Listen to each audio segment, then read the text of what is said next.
ഒരാളെ നമ്മൾ വേറെ കൊടുക്കണമല്ലോ. എന്നിട്ട് ഹോസ്പിറ്റലിൽ ചെന്നു. അവർ ഇത് വീൽ ചെയറായിട്ടൊക്കെ വന്നു. അപ്പോൾ അവർ പറഞ്ഞു എനിക്ക് വീൽ ചെയറൊന്നും വേണ്ട, ഞാൻ നടന്നു വന്നോളാമെന്നും പറഞ്ഞ് ലിഫ്റ്റിൽ കയറി നടന്ന് റൂമൊക്കെ ബുക്ക് ചെയ്തിട്ടുണ്ടായി. റൂമിലേക്ക് ചെന്നു, കയറി വീണ്ടും ശ്വാസം മുട്ട് തുടങ്ങി. അപ്പോഴത്തേക്കും നമ്മൾ ഡോക്ടർമാരും കുറേ നേഴ്സുമാരും ഒക്കെ ഓടി വന്ന് ഓക്സിജൻ സിലിണ്ടറൊക്കെ കൊണ്ടുവന്ന് വെച്ച് ഐ സി യുവിലേക്ക് വിടായി. ആ ഐ സി യുവിൽ പോയത് 25 ദിവസം ഐ സി യുവിൽ കിടന്നു. പിന്നെ ഓരോ ദിവസം കൂടുതൽ പിന്നെ അനക്കണമൊന്നുമില്ല. അപ്പോൾ ഈ ദേഷ്യം ഒന്നാമത്തെ അങ്ങോട്ട് കാലൊക്കെ വന്ന് വീർത്തു. അവർ ഒരേ ദിവസം പറയണത് ഇന്ന് 10ആയി, 25ആയി ഇന്ന്. അപ്പോൾ അവർക്കറിയാൻ രക്ഷയില്ലാന്ന്.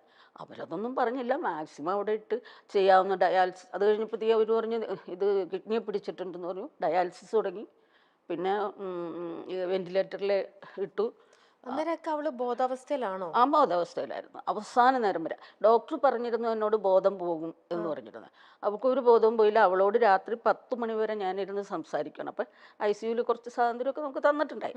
അപ്പോൾ ഞാൻ വേറെ ആരെയും കയറ്റില്ല, അവർ കാലത്ത് ഒരു പ്രാവശ്യം കയറ്റി കാണിപ്പിക്കുകയുള്ളൂ. അപ്പോൾ ഞാൻ ഐ സി യുവിൽ കയറി അവളുമായിട്ട് 10 മണി വരെ ഇരുന്ന് വർത്താനം പറഞ്ഞു. അപ്പോൾ അവിടുത്തെ ഡോക്ടർ എന്ന് പറഞ്ഞ് ഇനി ഇരിക്കണ്ട, റൂമിലേക്ക് പൊക്കോ. അവിടെ ഐ സി യു കിടക്കുന്നവർക്ക് റൂം പോലും കൊടുക്കൂല. നമ്മളവിടെ ഇരുന്ന് നേരം വെളുപ്പിക്കണം. ഈ 25 ദിവസം ഇരിക്കേണ്ടി വരും. അത് പക്ഷെ നമുക്ക് പ്രിഫറൻസൊക്കെ അവർ തന്നു. അതുകൊണ്ട് റൂം തന്നായിരുന്നു.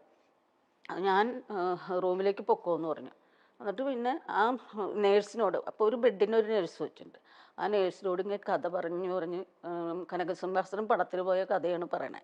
പറഞ്ഞ് കണ്ണടച്ച്. അപ്പോൾ ഇവർ റൂമിലേക്ക് വിളിച്ചു. അതൊന്നും പിന്നെ എനിക്ക് ഓർമ്മയില്ല. അവിടെ ചെന്ന് കണ്ടിട്ട് പിന്നെ എനിക്ക് ഒരു കാര്യം ഓർമ്മയില്ല. പിന്നെ ഞാൻ നോക്കുമ്പോൾ ഓരോരുത്തരും ഇങ്ങനെ വന്നു, റിലേഷൻസൊക്കെ വന്നു, രാഹുൽ വന്നേക്കണു. അപ്പോൾ ഇങ്ങനെ ഓരോരുത്തരും ഇങ്ങനെ കാണുമ്പോൾ എനിക്കൊരു ഡൗട്ട്. അപ്പോഴും തന്നെ ഇവർ പറയും ഞങ്ങൾ ഇതികൾ പോയപ്പോൾ കയറിയതാ മറ്റേതാ മറിച്ച്. അപ്പോൾ എനിക്ക് ടൈം പോലും അവരെന്നെ കാണിക്കണില്ല രാത്രിയാണെന്നൊന്നും. അങ്ങനെ നേരം വെളുത്ത് കഴിഞ്ഞപ്പോഴത്തേക്കും ചെന്ന് ഡ്രസ്സൊക്കെ മേടിച്ചിട്ടൊന്ന് ചേഞ്ച് ചെയ്ത് അവിടെ കിടത്തി ഞാൻ എന്നെ വീട്ടിലേക്ക് കൊണ്ടുവന്നു. എനിക്ക് എനിക്ക് അങ്ങനെ കുറേ ദിവസം കഴിഞ്ഞു ഒരു ഓർമ്മ വീടാൻ. അവള് ഭക്ഷണം കഴിക്കുന്നുണ്ടായിരുന്നു ആ ഭക്ഷണം സമയത്ത്? കഴിക്കില്ലായിരുന്നു. ഹോസ്പിറ്റലിൽ എത്തിയിട്ട് അപ്പോൾ ഈ പോകുന്നതിൻ്റെ തലേ ദിവസം ഡോക്ടറോട് ഞാൻ പറഞ്ഞു, അല്ല ക്യാൻറ്റീൻ്റെ മാനേജറുണ്ട്, പിന്നെ ഞാൻ വിളിച്ചു, എനിക്ക് കേഡേഴ്സ് ഭയങ്കര ഇഷ്ടമാണ്. അപ്പോൾ പുള്ളി പറഞ്ഞ് ഞാൻ അതിൻ്റെ അകത്ത് കുറച്ച് നട്ട്സൊക്കെ ആഡ് ചെയ്ത് കുറച്ച് നട്ട്സൊക്കെ ഇട്ടൊരു ജ്യൂസ് ഒടിച്ച് കൊണ്ടുവരാം. ഒന്നും കഴിക്കാഞ്ഞിട്ടും കൂടിയാണ് അധികം. പിന്നെ ഈ കേഡേഴ്സ് നല്ലോണം ഇതൊക്കെ ആയിട്ട് പോംഗ്രാനൈറ്റൊക്കെ ഇട്ട് കൊണ്ടുവരാം എന്ന് പറഞ്ഞു പോയി. അത് കൊണ്ടുവന്ന് വെച്ചിട്ട് അവിടെ തന്നെ ഇരുന്നു. ഒരു സ്പൂൺ പോലും ഞാൻ കൊടുത്തിട്ട് കഴിച്ചില്ല. അപ്പൊ രാഹുലും നിർബന്ധിക്കില്ലേ? രാഹുൽ പറഞ്ഞിട്ട് കേൾക്കില്ലേ? അല്ല, രാഹുൽ പറഞ്ഞാലും കേൾക്കില്ല. അത് രാഹുൽ പറഞ്ഞാലും ഭേദം രാഹുലിനോട് ഒച്ചെടുക്കും. രാഹുൽ പറഞ്ഞാലും ഭേദം ഞാൻ പറയുകയാണ്. ആണോ? അമ്മയെ എനിക്ക് പറ്റാഞ്ഞിട്ടല്ലേ അമ്മയെ കഴിക്കാത്തതെന്ന് പറയും. അപ്പോഴത്തേക്കും എല്ലായിടത്തും ഒക്കെ കയറി പിടിച്ചു. പിന്നെ ലിവർ, അവർ പറയുന്നത് ലിവർ മാറ്റണമെന്ന്. ഞാൻ അന്നേരം എൻ്റെ ചിറ്റയുടെ മോളെ കണ്ട് ഇത് പറഞ്ഞേച്ചു ഞാൻ പുറത്തേക്ക് ഇറങ്ങുമ്പോൾ അവൾ എന്നെ വിളിച്ചു. അപ്പോൾ ഞാൻ പറഞ്ഞു ഇങ്ങനെ ലിവർ മാറ്റണമെന്ന് പറയണ്ടെന്ന് പറഞ്ഞു. അപ്പം ഞാൻ വരാം ആൻറ്റി, ഞാനിപ്പോൾ തന്നെ വരാം. അപ്പം ഞാൻ പറഞ്ഞു എൻ്റെ ഹസ്ബൻഡിനോടും പിള്ളേരോടും ഒക്കെ ചോദിക്കണ്ടേ? വേണ്ട, ഞാനാണ് എൻ്റെ അടുത്ത് നിന്നാണ് ആ കുട്ടി പഠിച്ചതും കല്യാണം കഴിഞ്ഞ് പോയതും ഒക്കെ എൻ്റെ അടുത്ത് നിന്നാണ്. അപ്പോൾ അതുകൊണ്ട് എനിക്ക് ആരോടും ചോദിക്കണ്ടെന്ന് പറഞ്ഞു വന്നു. അവരും അപ്പോൾ ഇത് മാറ്റണമെന്ന് പറയുമ്പോൾ അവരുടെ മകനും പറഞ്ഞു ഞാൻ കൊടുക്കാം ചേച്ചിക്കെന്ന് പറഞ്ഞു. പിന്നെ ഇവള് വന്നിട്ട് ഇവള് ഹോസ്പിറ്റലിൽ ജോലിയുള്ള ആളാണ്, ആയുർവേദ ഹോസ്പിറ്റലിൽ പുതിയ. അപ്പോൾ ഇവള് വന്ന് ഇവളുടെ കംപ്ലീറ്റ് ടെസ്റ്റും കഴിഞ്ഞു. ഞങ്ങൾക്ക് നാളെയോ മറ്റന്നാളോ ചെയ്യാമെന്നുള്ള രീതിയിലേക്ക് വന്നപ്പോഴും ഈ ശ്വാസം മുട്ടാണ് പ്രശ്നമായത്. അതുകൊണ്ട് അവർക്ക് ചെയ്യാൻ പേടി. അപ്പോൾ ഞാൻ വീട്ടിലേക്ക്, ക്യാഷും വേണമല്ലോ, അപ്പം വീട്ടിലേക്ക് ഒരാളോട് ക്യാഷ് എടുത്ത് വെച്ചേക്കാൻ പറഞ്ഞ് അത് മേടിച്ചുകൊണ്ട് ഞാൻ, അപ്പോൾ മോനും മരുമോളും കൂടി റൂമിൽ നിന്നു. അപ്പോൾ ഞാനത് മേടിച്ചുകൊണ്ട് വീട്ടിൽ നിന്ന് ഇറങ്ങിയപ്പോൾ തന്നെ ഹോസ്പിറ്റലിൽ നിന്ന് വിളി വന്നു, ഇവിടെ ഒന്ന് വേഗം വരണം എന്ന് പറഞ്ഞോണ്ട്. അപ്പം 4:30, ഞാൻ പറയും 4 മണിക്ക്. അപ്പോൾ ഞാൻ പറഞ്ഞു 4:30 ആവും അവിടെ എത്തുമ്പോഴത്തേക്കെന്ന് പറയും. 4:30 ഞാൻ ചെന്നപ്പോഴത്തേക്കും ഡോക്ടേഴ്സ് എല്ലാം കൂടിയിരിപ്പുണ്ട്. അവരെന്നോട് പറഞ്ഞു ഇപ്പം ചെയ്യാൻ പറ്റില്ല. അപ്പോൾ അവളുടെ ടെസ്റ്റിംഗ് എല്ലാം കഴിഞ്ഞ് പേപ്പേഴ്സ്, അതായത് 101 പേപ്പർ വെച്ചിട്ട് 7 ഫയൽ വേണം. 107 ഫയലാണെന്ന് എനിക്ക് തോന്നുന്നു. പല ഇങ്ങനെ MLA MP അങ്ങനെ ഒത്തിരി പേര് സുരേഷ് ഗോപിയൊക്കെ വിളിച്ചു പറഞ്ഞു. ഇവിടെ ജോർജിൻ്റെ മകൻ്റെ പേര് ഹൈബിയാണ്. ഹൈബീഡൻ. ഹൈബിയാണോ? ഹൈബീഡൻ ഡൽഹിയിൽ നിന്ന് വന്നു, ഒപ്പിട്ട് കൊടുത്തു. ഒരു ദിവസം കൊണ്ട് ഞങ്ങൾ പേപ്പറെല്ലാം ശരിയാക്കി. രാത്രി മുഴുവൻ രാഹുലും മോനും കൂടി കിടന്ന് ഓടി പേപ്പേഴ്സ് എല്ലാം റെഡിയാക്കി. 7 ഫയലും റെഡിയാക്കി. 7 ഫയലിൽ ഒരെണ്ണം നമ്മുടെ കയ്യിൽ വെച്ചിട്ട് ബാക്കി അവിടെ ഹോസ്പിറ്റലിൽ കൊടുക്കണം. അപ്പോൾ ഒത്തിരി നമ്മുടെ ഇവിടെയുള്ള MLA DGP അവരൊക്കെ ഈ സുബിയുടെ ഫോട്ടോ കാണുമ്പോൾ തന്നെ അവർക്ക് അറിയാലോ. പിന്നെ സുരേഷ് ഗോപിയൊക്കെ വിളിച്ച് പറഞ്ഞിട്ടുണ്ടായി. അങ്ങനെ ചെയ്യാനുള്ളതെല്ലാം റെഡിയാക്കി. അപ്പോഴും ഇവർക്ക് ചെയ്യാൻ ധൈര്യമില്ല.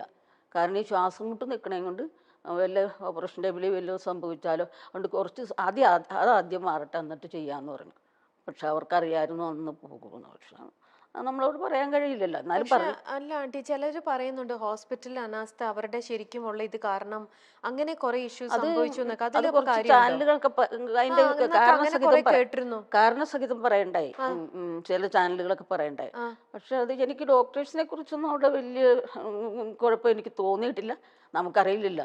പിന്നെ അവിടുത്തെ മാനേജ്മെന്റും ഒക്കെ ആയിട്ട് ഞാൻ അവസാനം ഒരിത്തിരി പ്രശ്നമുണ്ടായി. അത് വേറെ ഒന്നുമില്ല. അത് ഒരു ഗ്യാസിന്റെ പ്രശ്നം. അത് 2 ആഴ്ച കഴിഞ്ഞിട്ടാണ്. അത്രേ ഉള്ളൂ. അല്ലാതെ വേറെ അവിടെ ഡോക്ടേഴ്സിനെ കുറിച്ചൊന്നും എനിക്ക് പരാതിയൊന്നുമില്ല. അപ്പൊ പിന്നെ അത് കഴിഞ്ഞപ്പോൾ ഇതിന്റെ അടിയിൽ എല്ലാവരും എഴുതണ്ട്, നിങ്ങൾക്ക് ഫിലിപ്പ് അഗസ്റ്റിനെ അവിടെ കാണായിരുന്നില്ലേ, അല്ലെങ്കിൽ അദ്ദേഹത്തിന്റെ മകൻ ഉണ്ടായിരുന്നല്ലോ കാണാൻ. ഫിലിപ്പ് അഗസ്റ്റിനെ ഞാൻ കാണണേ. എനിക്കിതൊന്നും അന്നേരം തോന്നിയില്ല. അവിടെ അവർ കുറേ ഡോക്ടർമാരുണ്ട്. പിന്നെ എൻ്റെ നെയ്ബറായിരുന്നു ഒരു ഡോക്ടറുണ്ട്, രാമചന്ദ്രൻ എന്ന് പറഞ്ഞിട്ട്. പുള്ളി അമൃതയിലായിരുന്നു. അപ്പോൾ ആദ്യം ഒരു അമ്മയുടെ അനിയത്തി ഒരു കൊച്ചിന് കരൾ കൊടുത്തൊക്കെ ഭയങ്കര വാർത്തയൊക്കെ ആയില്ലേ. അന്നേരം ഈ രാമേന്ദ്രൻ സാറിൻ്റെ ഒക്കെ ഫോട്ടോ അവിടെ ഉണ്ടായി. എൻ്റെ നെയ്ബറും ആയിരുന്നു. അപ്പോൾ പുള്ളിയൊക്കെ ഉണ്ട്. എനിക്കതിന് വലിയ കുഴപ്പം തോന്നിയില്ല. അവസാനം അവർ എന്നോട് പറഞ്ഞു, നിങ്ങൾക്ക് വേറൊരു ഓപ്ഷൻ ഉണ്ടെങ്കിൽ നോക്കാമെന്ന്. എവിടെ കൊണ്ടുപോകാനാ? വെന്റിലേറ്ററിൽ കിടക്കുന്ന ആള് ദേഹം മുഴുവൻ തുളച്ചവിടെ ഇവിടെ കെട്ടിയേക്കണ്. എന്നെ ഞാൻ പറഞ്ഞു, ഇല്ല എനിക്ക് വിശ്വാസമാണ്, എനിക്ക് വിശ്വാസമാണെന്ന് പറഞ്ഞ് അവൾ തന്നെ നിർത്തിയത്. അപ്പം അവൾ അറിഞ്ഞിട്ടില്ല അവള് പോയ കാര്യം? അങ്ങനെ പോകുന്നവർക്ക് തോന്നിയിട്ടില്ല. അവള് സംസാരിച്ച ഈ പറയണ പോലെ കഥ പറഞ്ഞിരുന്ന വഴി അവൾ അങ്ങ് ബോധം കെട്ട് പോയതിൽ കണ്ണടഞ്ഞു പോയി. പിന്നെ അവള് കണ്ണു തുറന്നിട്ടില്ല. അവൾ അറിഞ്ഞിട്ടില്ല അവളുടെ മരണം. ഇല്ല കഥ പറഞ്ഞു. അവൾക്ക് ആ ലാസ്റ്റ് നമ്മൾ ഹോസ്പിറ്റലിൽ നിൽക്കണ സമയത്തും എനിക്ക് ഇത്രയും ക്രിട്ടിക്കലാണ്, ഞാൻ ഇനി ഇതാവാൻ പോണു എന്നുള്ള കാര്യം അവൾക്ക് മനസ്സിലായിട്ടേ ഇല്ല. ഇല്ല എനിക്ക് മനസ്സിലായില്ല. പിന്നെ നമ്മൾ ഇത്രയും കാശ് ചെലവാക്കണു, അവർ പറയണത് കേട്ടണു, എല്ലായിടും കുറേ ഡോക്ടർമാർ വന്ന് നോക്കണു. അപ്പം എനിക്ക് മനസ്സിലായില്ല. പക്ഷേ എൻ്റെ ഹസ്ബൻഡിനും മോനും ഒക്കെ കുറച്ചറിയായിരുന്നു എന്ന് തോന്നുന്നു. എനിക്ക് പോലും മനസ്സിലായില്ല. ഞാൻ അന്നേരം ചെന്നിരുന്ന് വർത്തമാനം പറഞ്ഞിട്ട് വന്നപ്പോഴത്തേക്കും എന്നോട് തലേദിവസം ഒരു കുറ്റബോധം പോലെ എന്നോട് ഇങ്ങനെ പറഞ്ഞു, ഞാൻ അവസാനമായപ്പോൾ അമ്മ പറഞ്ഞാലൊക്കെ കേൾക്കാണ്ടായല്ലേ, അതൊക്കെ ഞാൻ ഈ അനുഭവിക്കണേന്ന് പറഞ്ഞു ഇങ്ങനെ. അപ്പോൾ ഞാൻ പറഞ്ഞു, ഇല്ല മോനെ, അതൊക്കെ ഒരു സാധാരണ വീട്ടിലുള്ളതല്ലേ, ഭക്ഷണം കഴിക്കണേനാണ് ഈ പ്രശ്നം ഉണ്ടാക്കുന്നത് മുഴുവൻ, അല്ലാതെ സാധാരണ വീടുകളിലുള്ളതല്ലേ, മോനൊന്നും നമ്മോട് ചെയ്തിട്ടില്ല. അവൾ എന്താ ഇങ്ങനെ ഭക്ഷണം, എല്ലാരും പറയണ്ട അവള് ഭക്ഷണം ഇങ്ങനെ കഴിക്കുന്നില്ല, അത് കഴിക്കാൻ തോന്നാഞ്ഞിട്ടാണ്, അവൾക്ക് വിശപ്പില്ലേ? ഒന്നാമത്തെ എണീറ്റ് വരുമ്പോൾ 12 മണി, ആദ്യമൊക്കെ 12 മണി, പിന്നെ ആയപ്പോൾ 2 മണി 3 മണിയൊക്കെ കഴിച്ചു. ഞാൻ ചെന്ന് വിളിച്ചാൽ ഒച്ചയെടുക്കും. അവളുടെ സ്വഭാവം അറിയാലോ കുറച്ചൊക്കെ ഒരു ഇത്.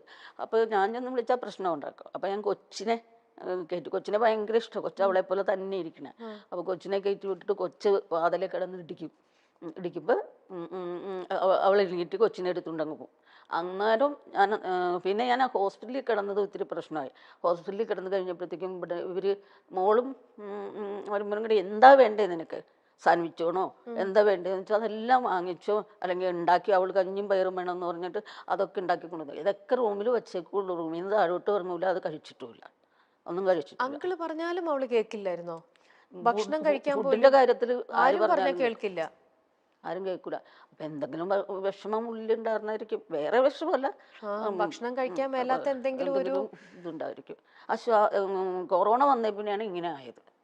കൊറോണ വന്നവർക്കൊക്കെ ഇങ്ങനെ ശ്വാസകോശത്തിന് പ്രശ്നം ഉണ്ടായിരുന്നല്ല, അതിൻ്റെയാണ്. അന്നേരം അവർ പറഞ്ഞു അറ്റാക്കാണ് എന്ന് പറഞ്ഞു. അത് ഇത് തന്നെയായിരുന്നു. അതുകൊണ്ടാണ് ഓപ്പറേഷൻ ചെയ്യാണ്ടിരുന്നത്.